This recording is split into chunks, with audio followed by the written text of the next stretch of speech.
you really wanted me to do Bully. I like this movie a lot. So the original plan was to do Bully and Mean Creek, which seemed like a match made in heaven. Yeah. But we actually got a request that somebody wanted to see Alpha Dog done.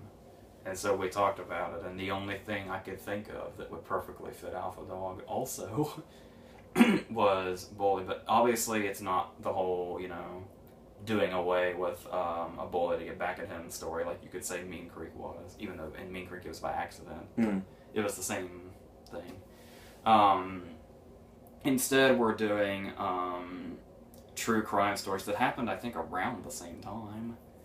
And they basically rocked America by being committed by groups of young people who basically acted on their impulses without thinking about the consequences. And everything that followed is what happened. And most of them ended up in prison and are still there. Some of them. And there's a couple of bodies as well. I want to start with Alpha Dog, actually. I saw this movie so many times. I saw it in the theater, and then I saw it like a billion times when I got this DVD as soon as it came out. Oddly enough, it didn't even end up being one of my favorites of that year. Yeah, it's really strange. It came out in January, that's the problem. And it was 2007, one of the greatest years of movies we've ever had. Yeah. The writer and director is Nick Cassavetes, who is obviously the son of John, who gave us the likes of The Notebook and My Sister's Keeper. So this seems like an odd choice for him, but he really brings us in immediately with this really, really melancholy opening where it's real footage of the actual actors from like home movies when they were kids. And I can't remember the woman's name, but it's a version of Over the Rainbow that's playing. I love that opening scene. And then we go right into it.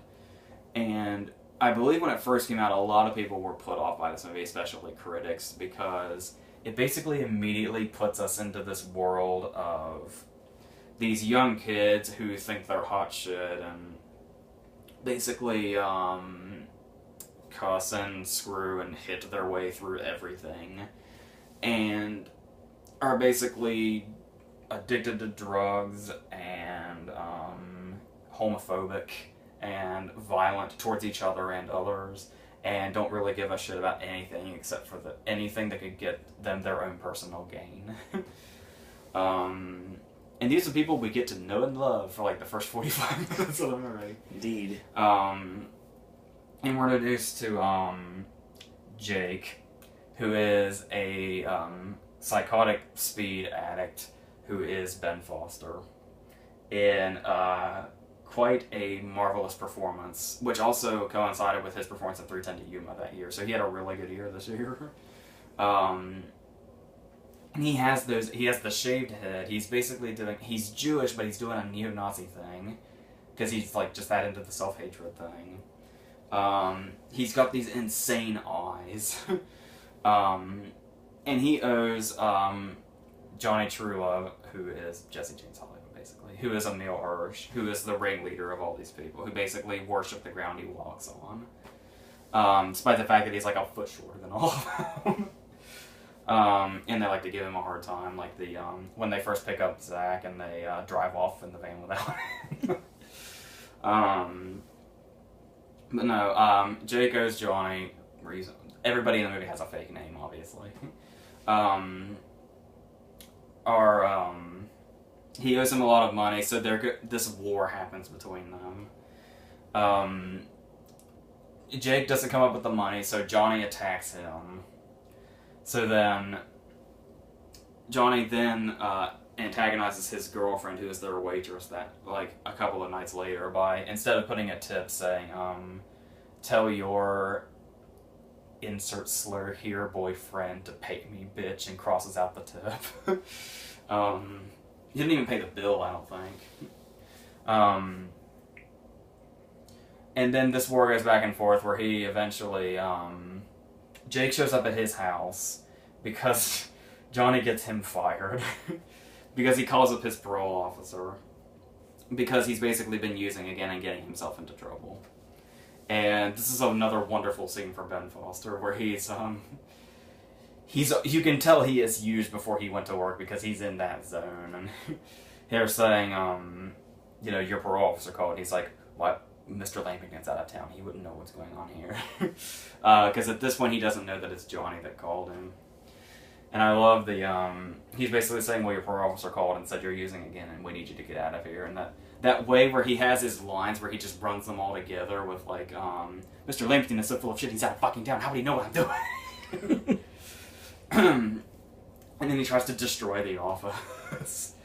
And the great thing about Ben Foster's performance is it's equally scary, accurate, and hilarious. And he's one of the only actors that I think can pull that off nowadays because he's a really, really intense actor and can really get himself into those places.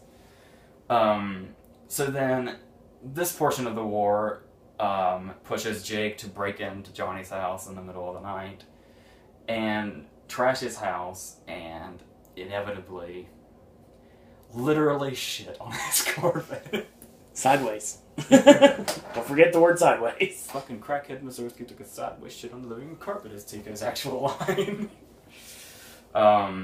So then they decide to retaliate by going to his house to confront him. But when they see that he's not there, and it's at this point we get to learn basically their ineptitude at this thing. As they're driving down the road, they see Zach walking down the road because he's run away from his parents who are mad about him getting drunk and stoned with Jake the night before. So they decide to pick him up. They're just driving down the road, Johnny sees him, and just immediately makes the decision without even thinking about it. Hey, we should kidnap him. Just not even thinking about the consequences or what they're even doing whatsoever.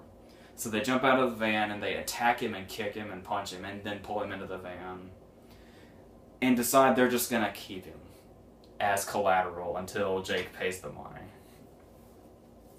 And of course this turns into a real case, because even though Zach is like the most quiet, understanding, likable person they could possibly have kidnapped, because he doesn't seem to care that he's kidnapped. He's absolutely confident that Jake is going to pay the ransom, and he's just going to hang out with them and be friends until this blows over. And he ends up making really good friends with Frankie. And of course Frankie is Justin Timberlake, who basically was the selling point of this movie when it came out. Yep. Everything you saw for it was Alpha Dog starring Justin Timberlake. When really he's just Johnny's lackey. But he's an important character because he's the character that bonds with Zach and basically, becomes his best friend. And he's so, good to Zach. He basically offers him, they're standing there just getting a beer. Frankie goes in to get a beer, and Zach just sits outside and he trusts him. And then when he comes back out, there's a bus station there, and he's like, right at this very minute, you can just get on a bus and go back home, and I'll just tell Johnny you ran away, and that'll be the end of this. But Zach is just too... he doesn't want anything to go wrong. He doesn't want anything bad to happen to Jake, is the deal. So he says he'll just stick it out until all of this blows over. But the trouble ensues when this turns into a big kidnapping case, and Johnny calls his lawyer. There's a great scene where he calls Jake at his dad's house, and Ben Foster has another great scene. That's actually the last time we see Jake. If you read the whole story, it's because the character that Ben Foster's playing went into hiding until the whole thing was over. So it seems like Ben Foster just disappears from the movie. After that scene, Johnny calls up his lawyer and just says, he does the whole, hypothetically, let's say we kidnap somebody, And Johnny has this huge revelation when the lawyer just casually says, kidnapping, you're looking at life. And so, eventually it gets to the point to where, without really telling anybody else except for Elvis, Johnny's plotting to kill Zach, basically. To basically butter him up and make him seem like he's part of the gang and treat him really good, and, give him everything he wants. And then they're going to have no choice but to just pick him off later. Because he's Johnny is 150,000% sure that Zach will rat them out. Even though how many times he's saying, no, I won't do that. We believe that Zach won't do that, but Johnny is absolutely convinced that that's going to happen. So Zach's death must happen, according to Johnny. let's talk about the cast we have here. Emile Hirsch is basically the star of the movie. You got Bruce Willis, you got Sharon Stone, and you got Justin Timberlake. Nobody really talked about the fact that Emile Hirsch is basically the star of this movie. Yeah. He is the title character. He is the mastermind behind all of this. He is the reason everything bad that happens. I love the way the suspects are numbered and the witnesses. Yeah. And Emile Hirsch is one of those actors that never gets the credit that he needs. No, he doesn't. Emile Hirsch is fantastic here because he's got that. Like I said, you don't look at Emile like The Girl Next Door was like the only thing he had before this. That and Lords of Dogtown. Yes, two movies I really enjoy. You look at him and you don't think threatening or intimidating or somebody that he's the dictionary Johnny Truelove is the dictionary definition of he seems to be all bark and rarely a bite. Not even a bite, like a nibble. And he plays that so well. And the thing about it is, even though he basically gets to do he's got the wannabe gangster swagger every time he goes somewhere, and the way he kind of talks to Elvis and berates him and has that, condescending way about every single word that he says. There's also some subtleties in there. Like, if you watch the movie, he does a lot with his eyes. And then there's a couple of moments where he has, like, this really sleazy smile that he puts in just the right place. Particularly the scene where he's talking to Frankie about, just hypothetically, what if I said, we just kill him? Because, what we'd be looking at. And he plays it off like he's kidding. Like, he does the thing where Frankie says, blows up and says, that's a fucking joke. And he's like, of course it's a joke, you idiot. I'm not being serious. And you know he's being dead serious. Just the way he works that smile, and when he says, maybe we just kill him. He absolutely means it. And of course, this is when Timberlake kind of blew up as far as being an actor. Mm-hmm. When people realized he actually could be. Because he has there are two separate sides to Frankie. We have the side that hangs out with Johnny and his crew, who is basically like, he's right there with them. He's on the same level as them as far as the bad things they do and how they think they're, above everything and they're the high and mighty and everybody else, does what they say. And then we have the Frankie that's with Zach, who is, the compassionate guy who, offers him to get him out of here. And there's the heartbreaking scene where Frankie basically has to come to terms with the fact when he finally realizes that Elvis is gonna kill Zach. And there's nothing he can say or do to do anything about it. And they finally get to the scene where they're going to take him out and shoot him. And Frankie's still, thinking in his mind, hoping, it's just a lot of build-up. This isn't actually going to happen, is it? And then finally we get to that moment where he knows it's going to happen and he has to tape Zach's mouth. And that scene's really hard to watch. Albeit that scene, the emotional impact of that scene is a little bogged down because of the obvious green screen. I don't know what happened there, because that looks really shoddy, but as far as the emotional core of that scene, it's a really powerful scene. Bruce Willis is really good here in a limited part. Harry Dean Stanton is really good. He's got a couple of scenes as the dirty old man that basically, I don't know if he's like Johnny's grandpa or who he is, or if he just hangs out there, but or if he's just like a family friend. But I loved his scenes. Sean Hattie is the guy that plays Elvis. You've seen him in a lot of things. I think most obvious, he was one of the killers on Dexter a few seasons back. The great thing he does here is Elvis is that character where, even though Elvis ends up being like a sadistic psychopath, through most of the movie, Elvis is that guy that you always have known. That guy that just really, really desperately wants to be, part of the group and wants, the leader to love him and stuff like that, and will do anything and everything just to get acceptance. Which is ultimately what leads to him killing Zach for Johnny.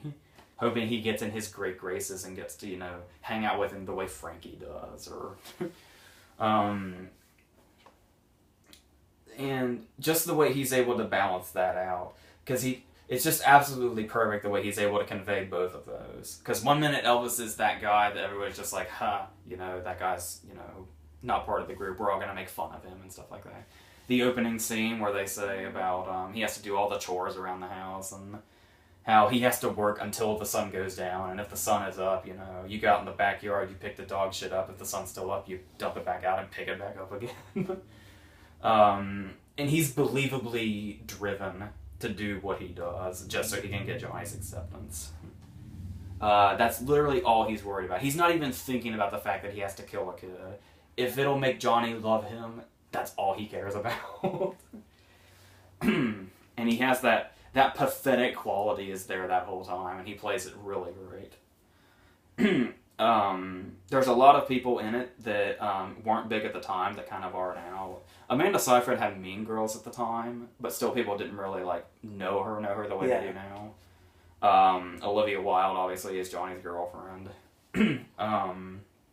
The guy that plays Pick is the guy that's on Mad Men now.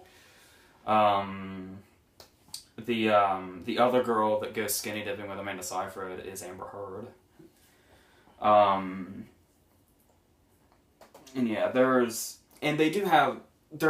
little light moments to kind of balance out the seriousness of as the movie starts off as just kind of a we're having fun, kind of movie, and then it slowly progresses into that dark territory it eventually gets to. But every now and then something is still kind of there, like I love the little scene that's thrown in there where they go to pick up Pick's mom's car, and it's Johnny and Elvis, and they just come to the door. Now, they're there to pick up the car so they can drive Zach out in the middle of nowhere and shoot him dead.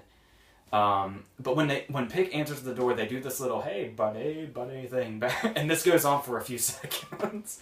They're just there to hang out.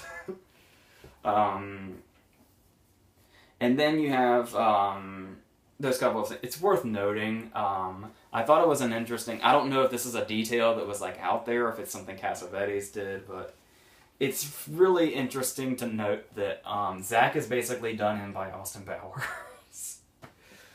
Because Frankie has just talked to Elvis outside and knows exactly what's going to happen. And Zach is inside laying on the couch mellowing out and watching Austin Powers. It's the scene where he's stuck between the walls. And Frankie knows what's going to happen, so he just says, hey man, why don't you go pick me up some cigarettes or something? Just get out of here. And he's like, I'm not old enough to buy cigarettes. And he's like, well, why don't we just take a drive? And he's like, I just want to stay in and watch this movie. And that was Frankie hinting, get the fuck out of here. But Zach was just way too trusting, unfortunately.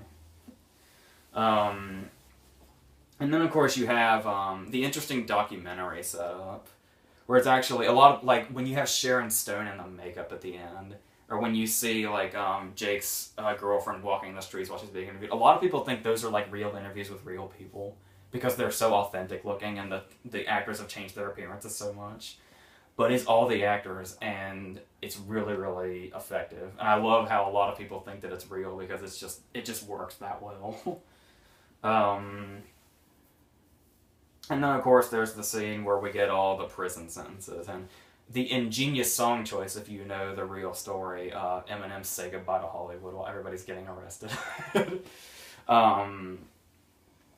And I loved, I don't know what it was. I guess it's because Timberlake was still huge. Huge at the time. Mm-hmm. It's weird to me now. When I saw Alpha Dog in theaters, the theater was packed. Yeah.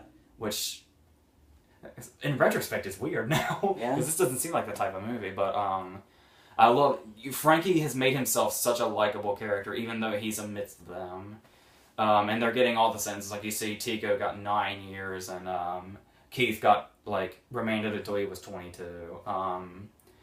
That inaudible... that audible gasp/groan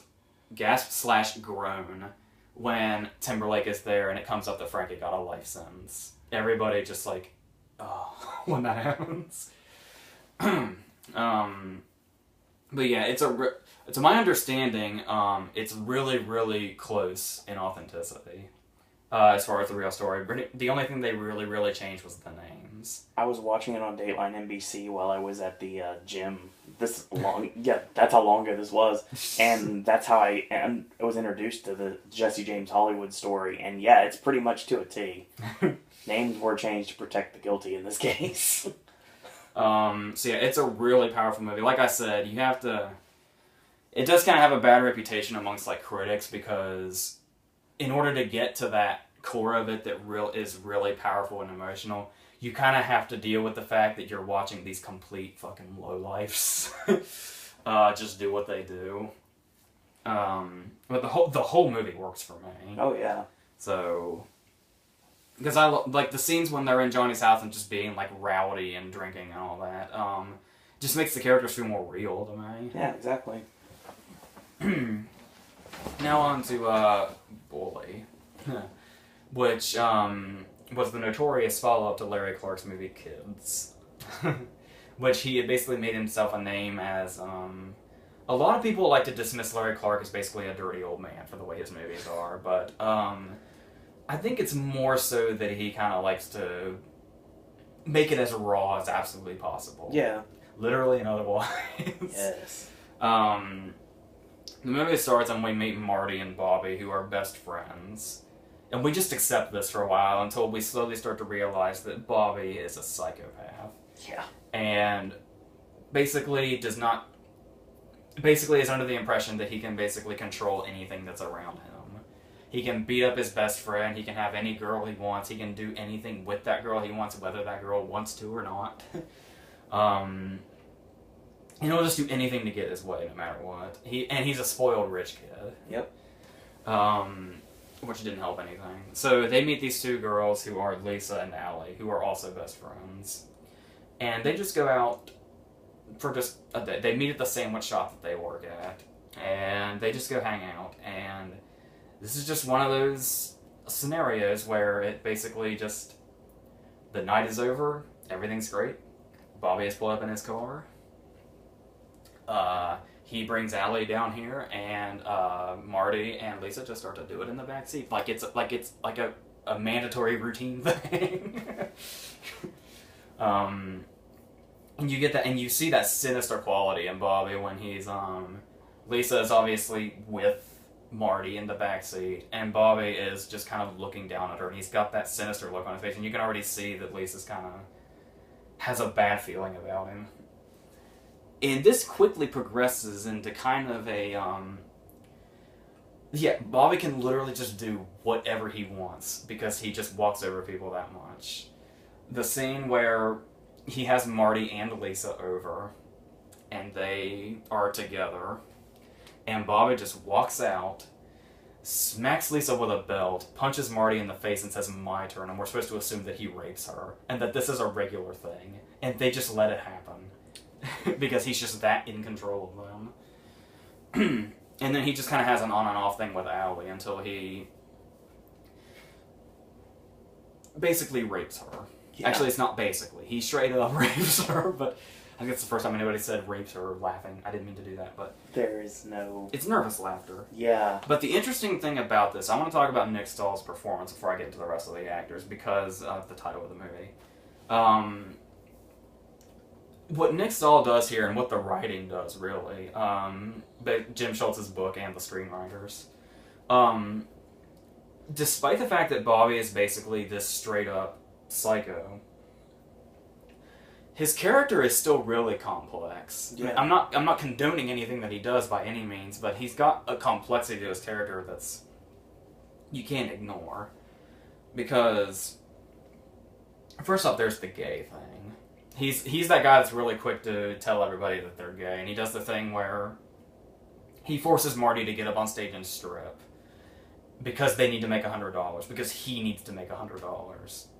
And when Marty gets down and they're on their way back, he starts to berate. He had to talk Marty into getting up there. He basically bullied Marty into getting up there. Yeah. And then when they're driving back, he's basically bullying Marty and saying, you have to be gay because you seriously seem to be liking that. And then he starts to, start punching him and basically calling him a homo and stuff like that. But then later on in the movie, we learned that, Bobby has some weird kinks regarding that. Just a tad. Bobby basically likes to pick up random people and film gay porn with them, and then play them while he rapes women. Yep. Maybe a psychiatrist can figure that one out. I don't think there's one that exists that would try. But then there's that thing where he treats Marty like shit and is always beating on him and always making fun of him and degrading him. But then he's always quick to say, you know, you're my best friend. And then there's the scenes where he's with his dad at the dinner table. And his dad, ironically enough, his dad's under the impression that Marty's the bad influence. And Bobby is quick to defend Marty like a best friend. And, you know, his dad's talking about, you know, a job they have coming up and, you know, a big thing that's going to happen. And Bobby's first instinct is to say, can we give Marty a job? So, there's a complexity to his character you can't ignore, but he's just so hard to read, and the psychosis of his character is so much greater than the rest of him.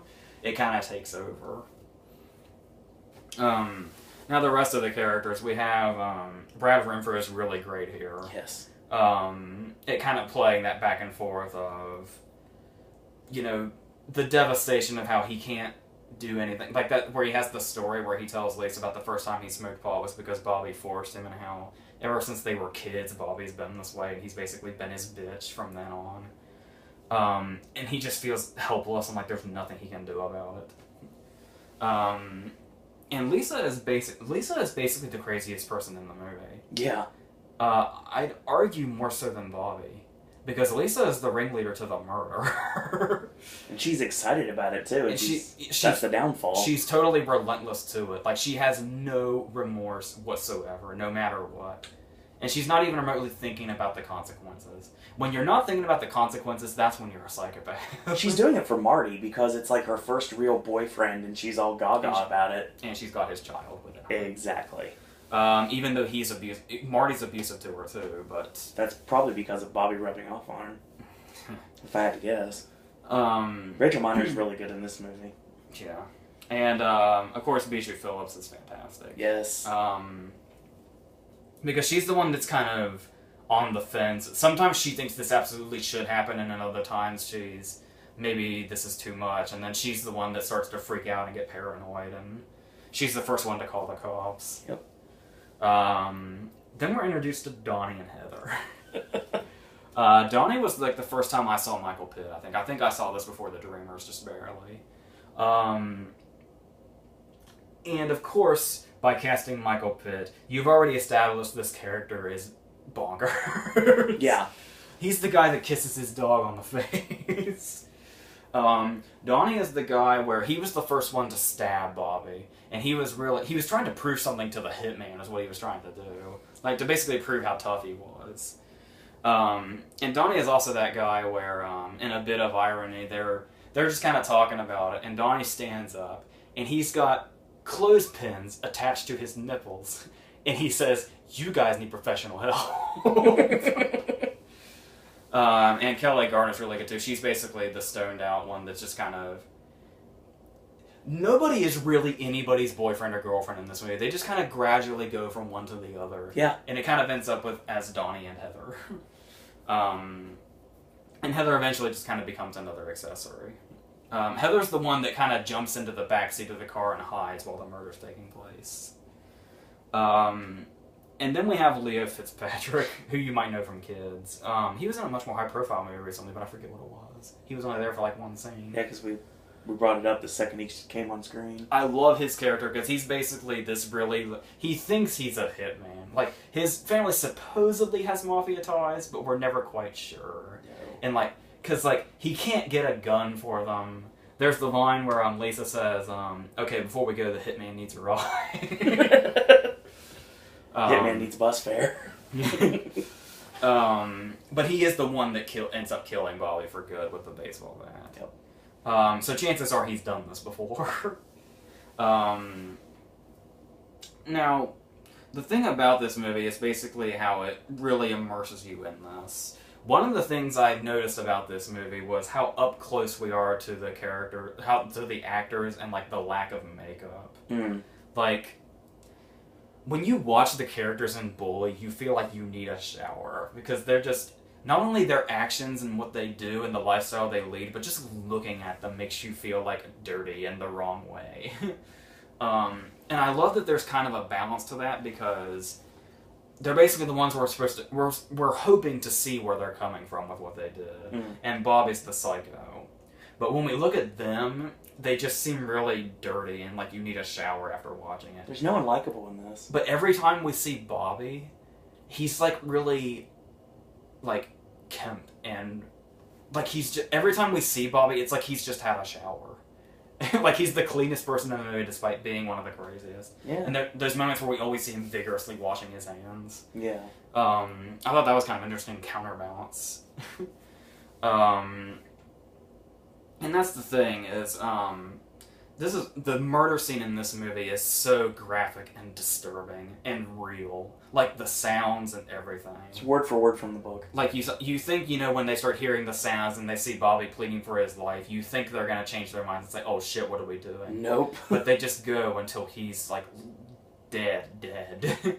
I've seen the crime photos a few times, and because I was watching some news thing, and then when you got me the book, they're in there too. Yeah, the book's very disturbing, especially after you read the whole thing. But that's the thing, is this is one of those movies where you kind of expect it to be like when you hear the plot, you think, okay, it's some kind of after-school special movie, and everybody's going to look like Zach Morris or something. Nope. When this movie is over, and you see everything that happened, you don't feel everything we see Bobby do, all the horrible, terrible things he does. After he's murdered, you don't feel like somebody got what they deserved. Nope. You feel like something really, really fucking bad just happened, and it makes you sick to your stomach. And of course, we get another scene like Alpha Dog, where we get all the arrests and the sentences. After they all start to basically turn on each other and get paranoid, and everyone thinks one told the police, and everyone thinks it's another, and so on. The sentences are a lot different now than they were when the movie was made. Yep. Like, a few of them are out. Lisa got life, and I think she's out now. I believe she is, actually. Allie's out now. Her cousin Derek got 5 more years than he was intended to, when he was the one trying to play it to be the most innocent because he lied on the stand. And Marty was sentenced to death, but now he's in for life. They got it toned down. But, which means he'll probably get out some year, too. Yeah. So, as far as which two, if you really want to get down to the nitty-gritty and make it really, like, you want absolute 100% authenticity, go for Bully. Yeah. But as far as which movie I prefer, I think I might prefer Alpha Dog by just a little bit. But both, they're pretty much on the same level. It's kind of hard to choose. You can choose both for different reasons. Definitely. But personally, if I was going to choose between these two, I would probably say Alpha Dog. And this is definitely not the last time you're going to hear from Larry Clark on Versus. That's coming up soon, too. So, that is another edition of Versus in the books. Hopefully you enjoyed AJ's movie reviews on Friday, Ashley's video on Saturday, and I thought a cryptic comment for you guys. You know what? I want you to leave a comment on the bottom of this video, because I'm daring you to guess what this Versus is going to be about. Your cryptic comment is choreography. Any parting words, AJ? That's it.